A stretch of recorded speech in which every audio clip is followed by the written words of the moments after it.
Talk number 81 English 88. ప్రశ్న: Saint Paul జ్ఞాన ప్రకాశనంతో క్రీస్తు పాత్ర ఆంతర్యమేమి? మహర్షి: జ్ఞానం పరమము, దానికి రూప ప్రసక్తి లేదు. సెయింట్ పాల్ కు మళ్లీ ప్రజ్ఞ వచ్చాక తన జ్ఞానదీప్తిని క్రీస్తు చేతనగా, క్రైస్ట్ కాన్షియస్నెస్ గా గుర్తించాడు. ప్రశ్న: అప్పుడతనికి క్రీస్తు అంటే అభిమానం లేదే? మహర్షి: అభిమానము ద్వేషము లెక్కలోనివి కావు. క్రీస్తు చింతన ఉంది గదా, అది రావణుని వ్యవహారం వంటిది. క్రీస్తు చేతన, ఆత్మజ్ఞానం అన్నీ ఒక్కటే.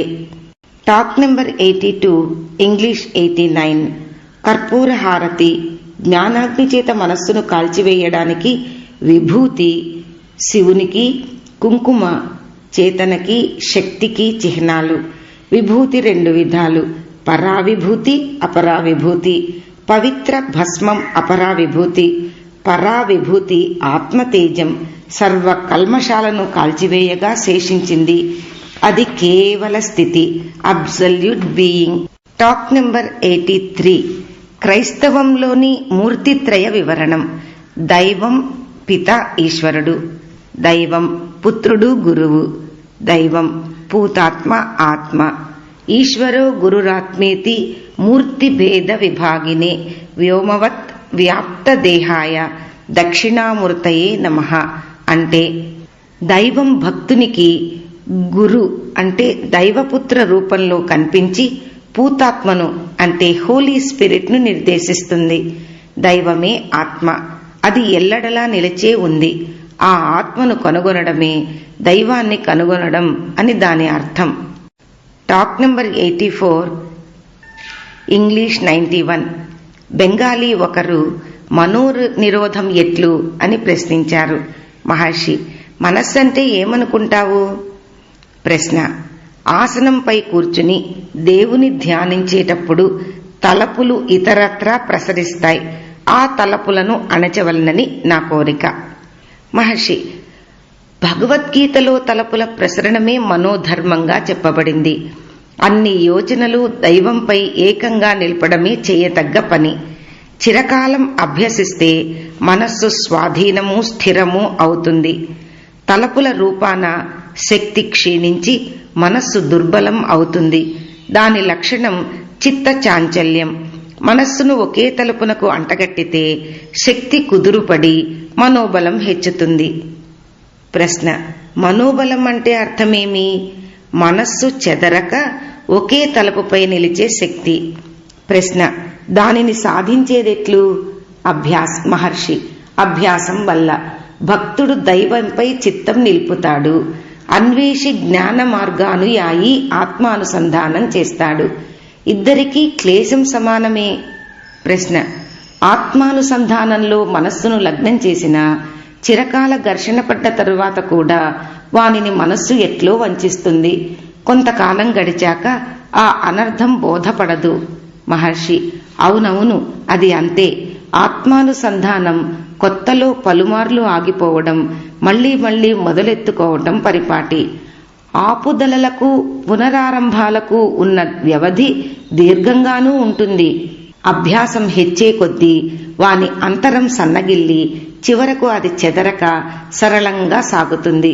అంతవరకు అణిగి ఉన్న శక్తి అప్పుడు ప్రభూతమవుతుంది. సాత్విక మనస్సులో తలుపులే ఉండవు. రాజసిక మనస్సు తలుపులతో నిండి ఉంటుంది. జీవన స్రవంతిలో సాత్విక మనస్సు నిమగ్నమవుతుంది. ప్రశ్న: ఆ ప్రవాహం తాకిడికి ముందే మనస్సును మళ్లించి దూరంగా ఉంచవీలవునా? మహర్షి: అవును, ఆ ప్రవాహం తత్పూర్వము ఉన్నదే. 7 నవంబర్ 1935. Talk number 85 English 92.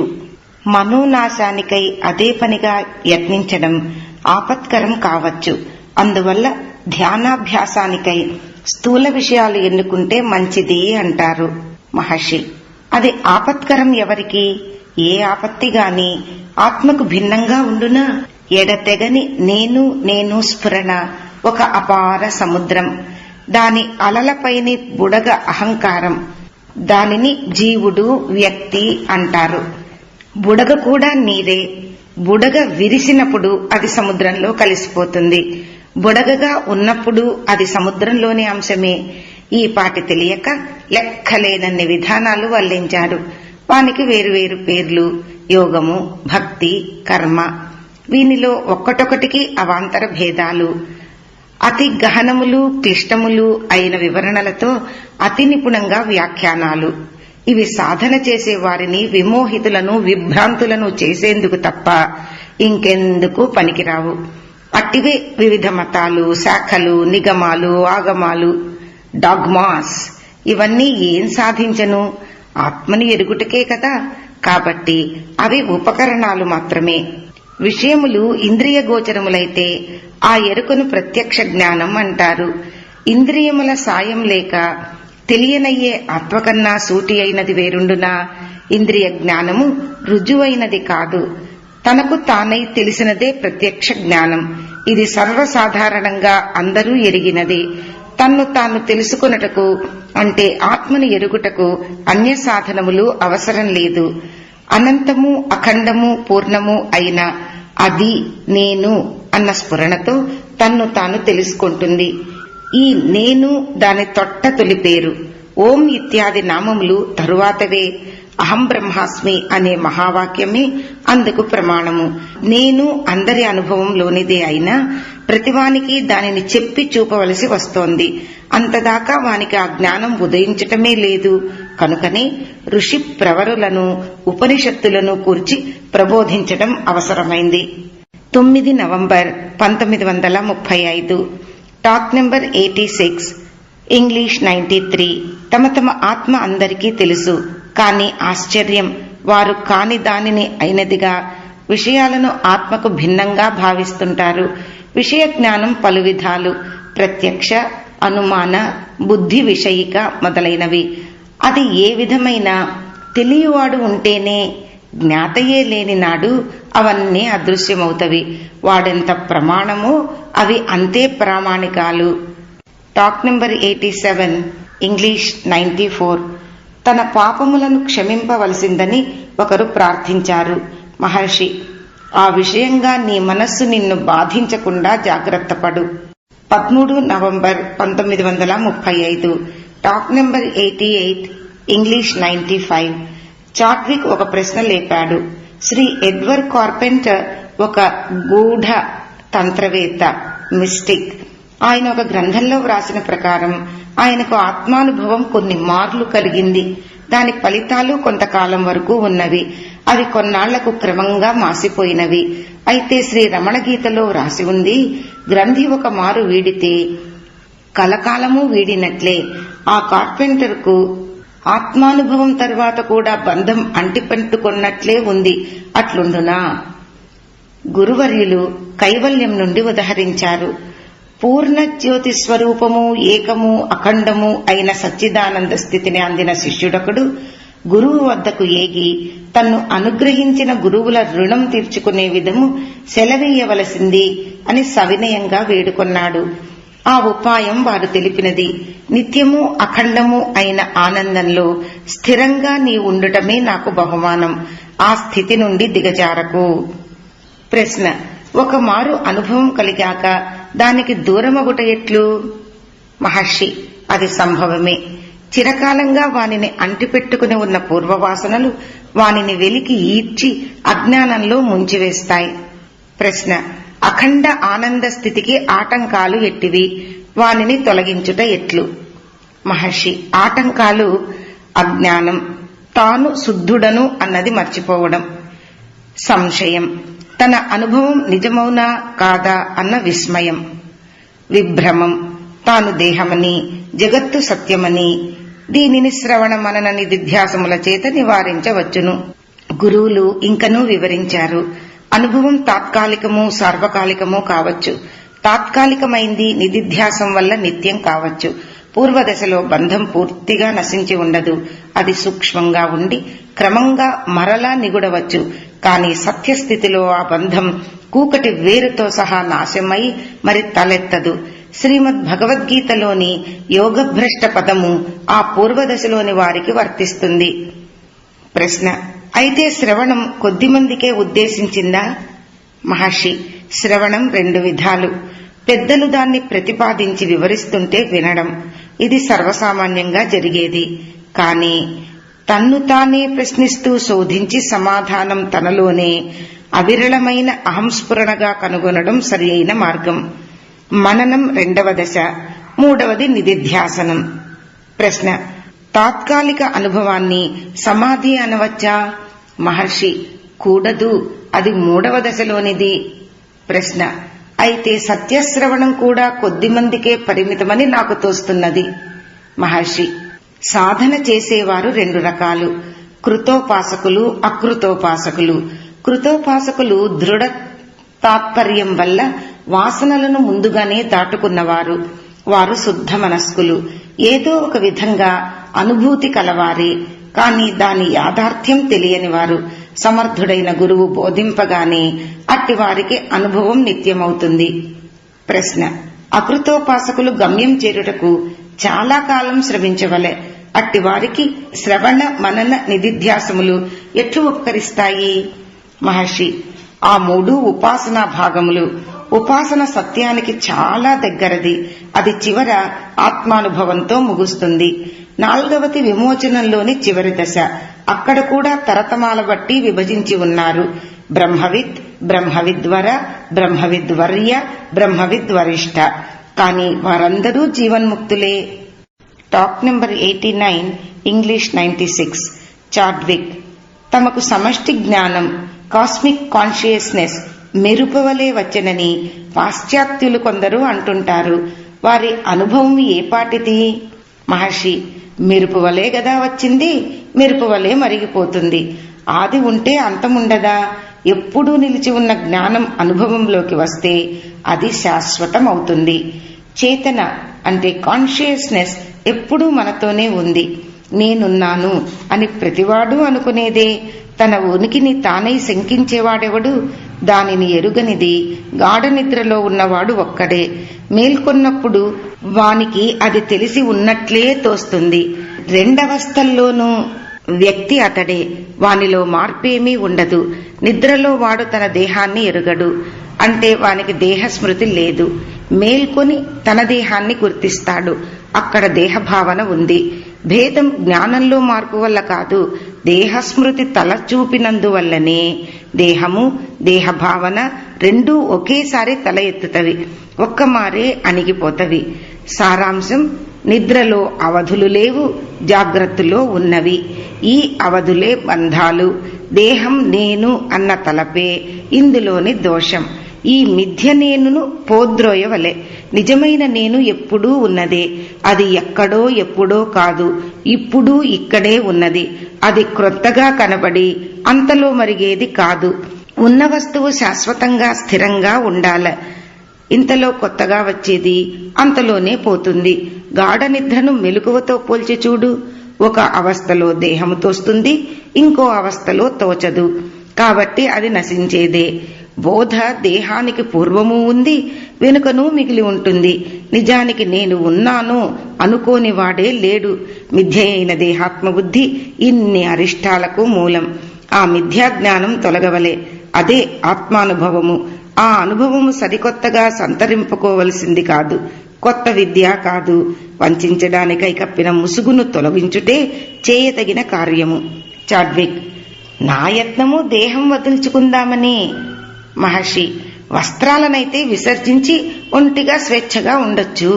ఆత్మ నిస్సీమం, దేహమాత్రానికే పరిమితం కాదు. దేహాన్ని వదుల్చుకోవటం ఎట్లా? దాన్ని ఎక్కడ వదలగలవు?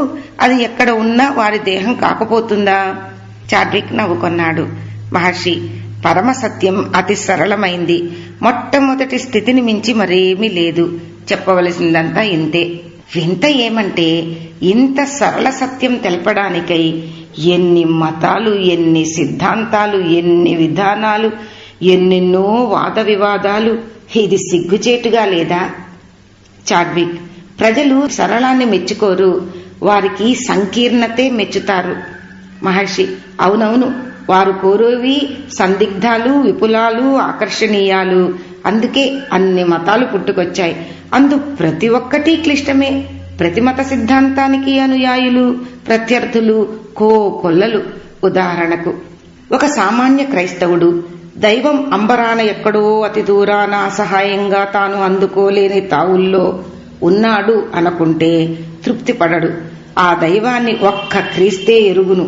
అచ్చటికి దారి చూపగలవాడు క్రీస్తు ఒక్కడే, వేరు కాదు.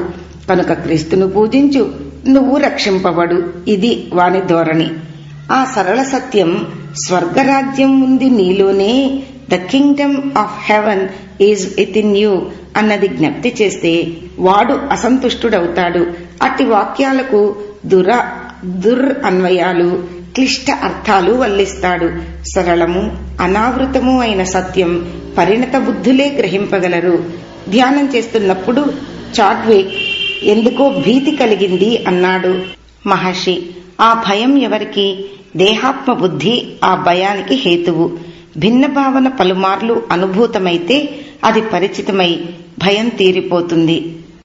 19 November 1935. Talk number 90, English 97. Ambala నుంచి రామచందర్ అని ఒకరు హృదయం ఎక్కడుంది, ఆత్మానుభవం ఎట్టిది అని అడిగారు మహర్షి. హృదయం శారీరకాన్ని ప్రస్తావించడం లేదు, ఆధ్యాత్మికాన్ని. హృదయం హృత్ ప్లస్ అయం, కేంద్రం ఇదే. తలపులు ఇందే పుట్టుతవి, వాని వృద్ధి లయములు ఇందే. మనస్సంటేనే సంకల్పములు, ఆ సంకల్పాలు తీర్చినదే ప్రపంచం. అన్నిటికీ హృదయం మధ్యం. యతోవా ఇమాని భూతాని జాయంతే, ఎందుండి ఈ ప్రాణులు పుడుతున్నారో అది బ్రహ్మమని ఉపనిషత్తులు చెప్పుతున్నాయి. అదే హృదయం, బ్రహ్మము హృదయమే. హృదయానుభవం ఏ విధం? మహర్షి, ఎవనికి గాని ఆత్మానుభవం లేని క్షణం ఉండదు. ఎప్పుడూ తాను ఆత్మకు భిన్నమని ఒప్పుకోడు, వాడే ఆత్మ. ఆత్మయే హృదయం. నాకది స్పష్టం కావడం లేదు. మహర్షి, నీవు గాఢ నిద్రలోనూ ఉన్నావు, మెలకువలోనూ ఉన్నావు. ఈ రెండవస్థల్లోనూ ఉన్నది ఆ నీవే. తెలియుటల్లోనే భేదం. మనస్సుతోనే జగత్తు ఉదయం, అస్తమయము దానితోనే. ఉదయ అస్తమయాలు ఆత్మకు కావు. ఆత్మ వేరు, మనస్సును పుట్టించి పెంచి లయింపచేసేది. వీని అంతఃసూత్రం ఆత్మ. ఎవరు నీవు అని అడిగితే చేతిని రొమ్ము కుడివైపున తాకించి నేను అంటావు. అప్పుడు నువ్వు ఊహించకపోయినా ఆత్మను అచట నిర్దేశిస్తున్నావు.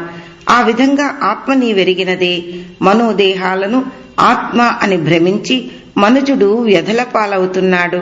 అయథార్థ జ్ఞానం వల్ల ఈ గందరగోళం. కావలసింది ఈ అజ్ఞానాన్ని త్రోసివేయడం. దాని ఫలం ఆత్మజ్ఞానం. ప్రశ్న, మనస్సును నిరోధించేదెలాగా? మహర్షి, మనస్సంటే ఏమి? అది ఎవరిది? ప్రశ్న, మనస్సు సదా చంచలం, దాన్ని వశం చేసుకోలేకున్నానే. మహర్షి, మనస్సు స్వభావమే చంచలత. నువ్వు మనస్సువు కావు. మనస్సు లేస్తూ పడుతూ ఉంటుంది. అది అశాశ్వతము, గడిచిపోయేది. నువ్వో నిత్యుడవు. ఉన్నది ఒక్కటే, ఆత్మ. ఆత్మలో కుదురుకోవటమే కర్తవ్యము. మనస్సు మాట పట్టించుకోవద్దు, దాని మూలాన్ని వెదుకు. ఆత్మను అనాకులంగా వదిలి మనస్సు మాయమవుతుంది. ప్రశ్న, అయితే మనోనిగ్రహం అక్కర్లేదా? మహర్షి, నీవు ఆత్మజ్ఞుడవైతే నువ్వు నిగ్రహించేందుకు మనస్సంటూ ఉండదే. మనస్సు మాయం కావడంతో ఆత్మ దీపిస్తుంది. ఆత్మజ్ఞుల్లో మనస్సు క్రియాపరంగానూ నిష్క్రియంగానూ ఉండవచ్చు. వానికి మిగిలింది ఆత్మ ఒక్కటే. జగము, మనోదేహాలు ఆత్మకు అన్యం కావు. అవి ఆత్మ నుండే ఉబుకుతూ దాని యందే ఉడుగుతూ ఉంటాయి. ఆత్మకు వెలిగా వానికి ఉనికియే లేదు. అవి ఆత్మకు వేరు ఎట్లవుతాయి? ఆత్మను తెలుసుకో, ఆ నీడల జోలి ఎందుకు? అవి ఆత్మను ఏ విధంగానూ బాధింపలేవు. Talk number 91, English 98. Shri Bhagavan వివరించారు. ఆత్మ హృదయమే.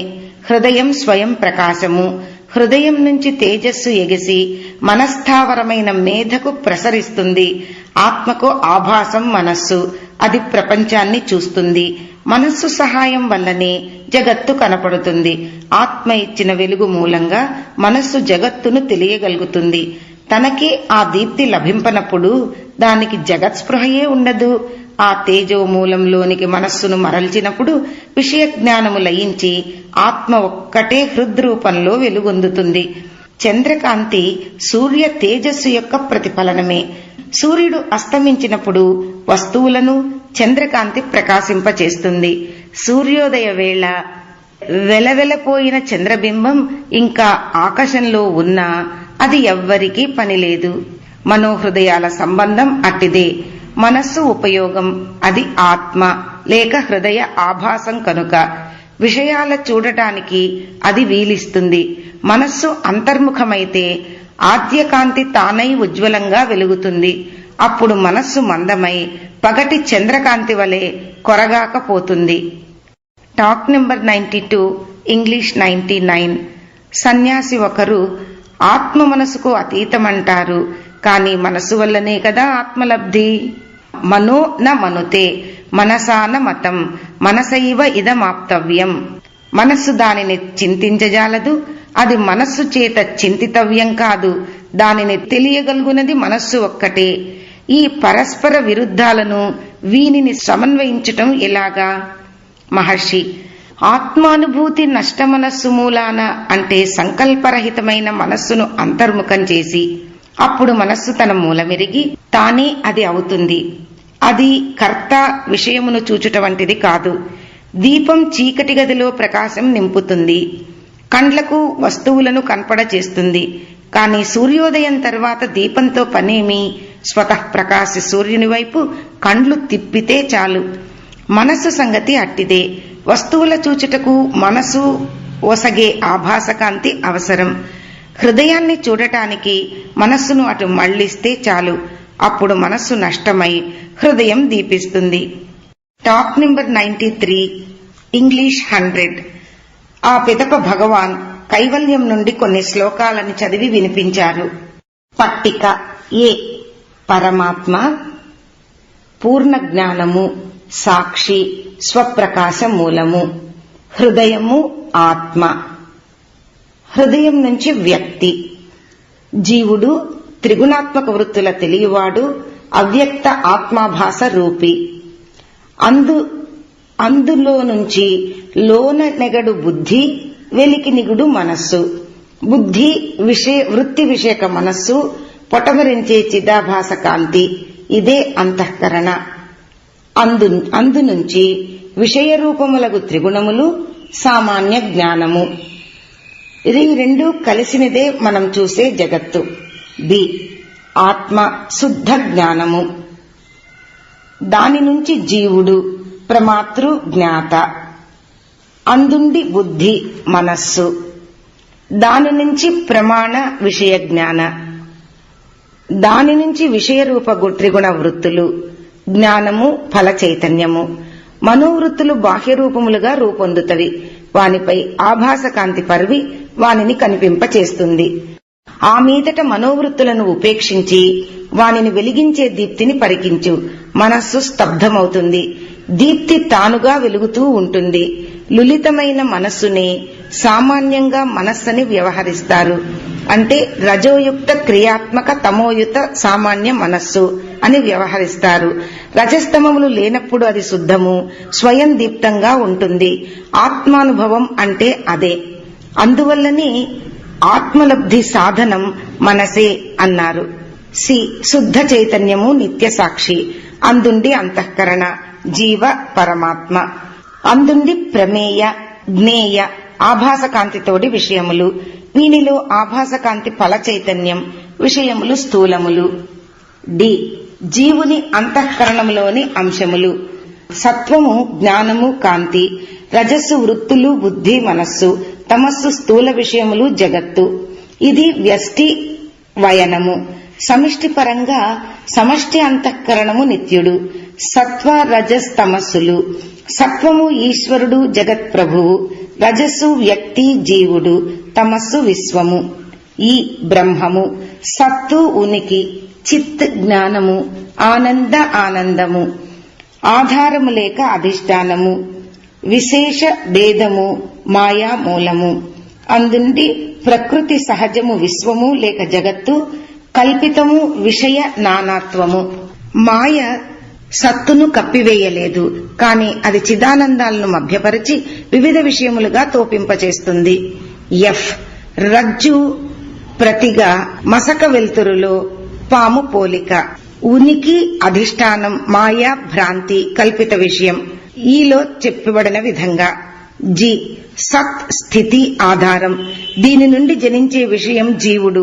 అతడు అజ్ఞానముచే ఆవరింపబడి తన్ను స్థూల దేహం అనుకుంటాడు. ఈ అజ్ఞానానికి కారణం ఆత్మ విచారణ చేయకపోవడం. నిజానికి జీవుడు బ్రహ్మమే అయినా తెలియమి వల్ల దేహమే ఆత్మ అన్న విపరీత జ్ఞానం సంభవించింది. హెచ్ మరలా గురువర్యులు దానినే ఎర్రగా కాలిన ఇనుపగుండుతో పోల్చి చెప్పినారు. తప్త అయః పిండవత్. ఇనుపగుండు అగ్నిలో క్రాగి తప్త అయః పిండమవుతుంది. జగత్తు శుద్ధ జ్ఞానాన్ని చేరి జీవుడు వ్యక్తి అవుతుంది. Talk number 94 English 101. అంబాలా నుండి వచ్చిన ఒకరు ద్రౌపది చీర అనంతం కావడం హేతువాదానికి నిలిచేదేనా అన్నారు. మహర్షి తత్వ విషయాలు తర్కానికి లొంగవు. అధ్యాత్మము అన్నిటికీ అతిరిక్తము, అతీతము. ఆ అలౌకిక సంఘటన శరణాగతికి తరువాతది. దానిలోని రహస్యం శరణాగతిలో ఉంది. ప్రశ్న హృదయాన్ని చేరేదెట్లా? మహర్షి చేరవలసి రావడానికి నువ్వు ఇప్పుడు ఎక్కడ ఉన్నట్లు? ఆత్మకు వేరుగా దూరంగా ఉన్నావా? ప్రశ్న నా దేహంలో ఉన్నాను. మహర్షి దేహమంతటిలోనా, ఏ ప్రత్యేక స్థానంలోనా? ప్రశ్న అంతటిలోనూ. నేను దేహమంతటా వ్యాపించి ఉన్నాను కదా. మహర్షి ఆ వ్యాపించడం ఎక్కడి నుంచి? ప్రశ్న నాకు తెలీదు. మహర్షి నిజమే, నీవెప్పుడూ హృదయంలోనే ఉన్నావు. నీవు దానికెప్పుడూ దూరంగా లేవు. ఇప్పుడు దాన్ని చేరుకునేందుకు నిద్రలోనూ మెలకువలోనూ నువ్వు ఎక్కడున్నావో యోచించు. ఆ రెండవస్థలు కూడా నీవి కావు, అవి అహంకరణవి. అంతసేపు అలాగే అవికారంగా శుద్ధ చైతన్యం ఉండనే ఉంది. ప్రశ్న అర్థమేమో అవుతున్నది, కాని అది సరి అన్న నమ్మకం కలగడం లేదు.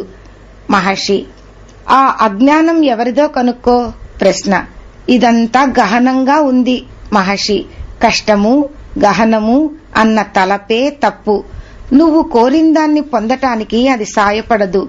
మళ్లీ అడుగుతాను, గహనం అనుకుంటున్నది ఎవరు? ప్రశ్న తిరిగి తిరిగి నేను వద్దకే చేరుతున్నట్లున్నాను. మహర్షి నీవెప్పుడూ అదే కనుక, దానికి ఎప్పుడూ వేరు కావు కనుక.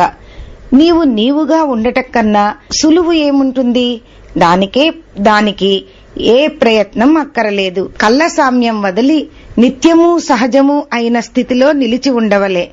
Talk number 95 English 102. మరునాడు ఆయనే ప్రశ్న గురూపదేశం అవసరం అంటారు. పుస్తకాలు చదివిన మాత్రాన ప్రయోజనం లేదు. ఎన్నో గ్రంథాలు చదివాను. నా అనుష్ఠానానికి ఏ విధంగానూ సహాయం లభించలేదు. కరుణించి తెల్పండి, నేనేమి చేయవలే, ఎట్లు చేయవలే, ఏ వేళల్లో, ఎట్టి ప్రదేశాల్లో? శ్రీ భగవాన్ పలుకలేదు.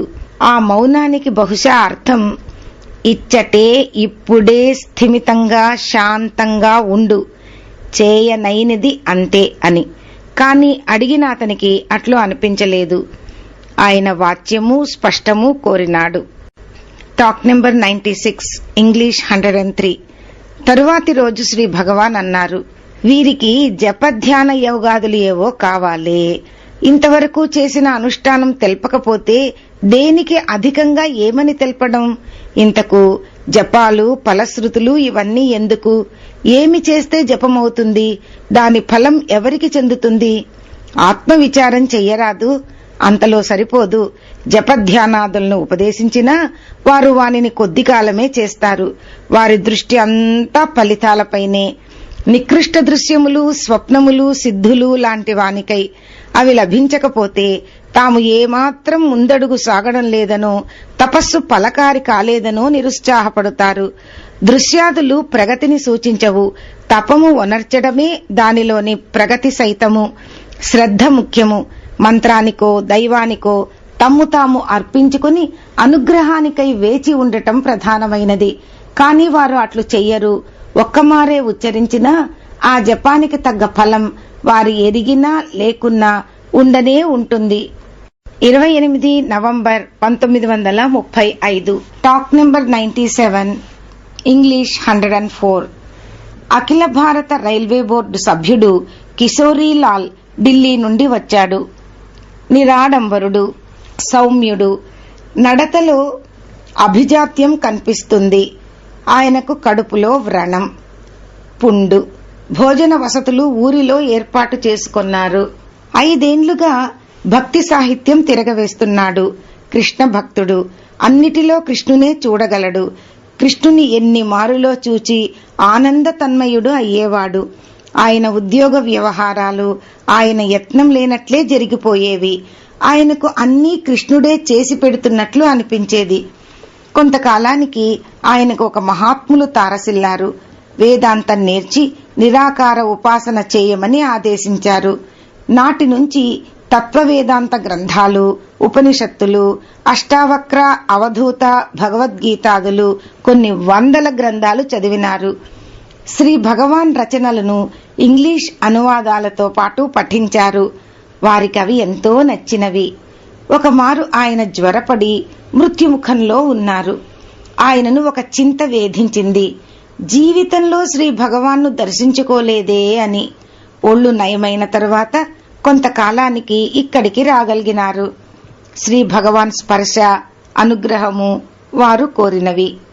వారితో శ్రీ భగవాన్, ఆత్మైవాహం గుడాకేశ, నేను ఆత్మను, ఆత్మయే గురువు, ఆత్మయే అనుగ్రహమన్న, ఆత్మ లేక ఎవ్వరూ ఉండలేరు, బ్రహ్మమెప్పుడూ సంగతుడే, బాహ్య స్పర్శ అక్కరలేదు. ప్రశ్న: గ్రహించాను, నేను కోరే స్పర్శ బాహ్యం కాదు. మహర్షి: ఆత్మ కన్నా సన్నిహితం వేరొకటి ఉందా? ప్రశ్న: 3 నెలల క్రితం కృష్ణులు నాకు అగుపడి తెలిపినారు కదా, నిరాకార ఉపాసనను నన్నెందుకు అడుగుతావు? అది ఇంత మాత్రమే. సర్వభూతేషు చ ఆత్మానం, సర్వభూతాని చ ఆత్మని. ఆత్మ అన్నింటిలో, అన్ని ఆత్మలో. మహర్షి: ఉన్న సత్యమంతా అదే, అది కూడా పరోక్షమే. నిజానికి ఆత్మ తప్ప వేరొకటి లేదు.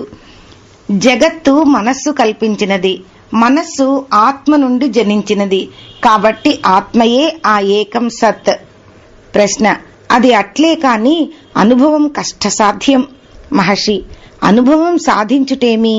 అది నిత్య శుద్ధ బుద్ధ ముక్త స్థితి. అది సహజము. సాధించడానికి అది కొత్తదా? కర్తవ్యం సాధించటం కాదు, త్యజించడం, అజ్ఞానాన్ని వర్జించడం అంతే. అజ్ఞాన మూలం వెతకాలి. ఎవరికి అజ్ఞానం? వానికి అజ్ఞానం ఏది? కర్త, విషయము. ఇట్టి ద్వంద్వ భావన మనస్సు లక్షణము. ఆ మనస్సు ఆత్మ నుండి వచ్చినది. ప్రశ్న: అవును, అజ్ఞానం స్వతహాగా ఉండజాలదు. చివరికి ఆయన భగవాన్ శరణు వేడినారు. రోగ నిదానము ఎరిగి చికిత్స చేసే వైద్యుని వలె శ్రీ భగవాన్ నా పట్ల ప్రవర్తిల్లుదురుగాక. ఇక పుస్తకములు చదివే నేర్పు, ఆసక్తి బొత్తిగా వదులుకొన్నాను అన్నారు. Talk number 98. ఇంగ్లీష్ 105. మహర్షి: ఏన అశ్రుతం శృతం భవతి. చాందోగ్యోపనిషత్. దేని తెలియుటచే తెలియనివన్నీయు తెలియనగునో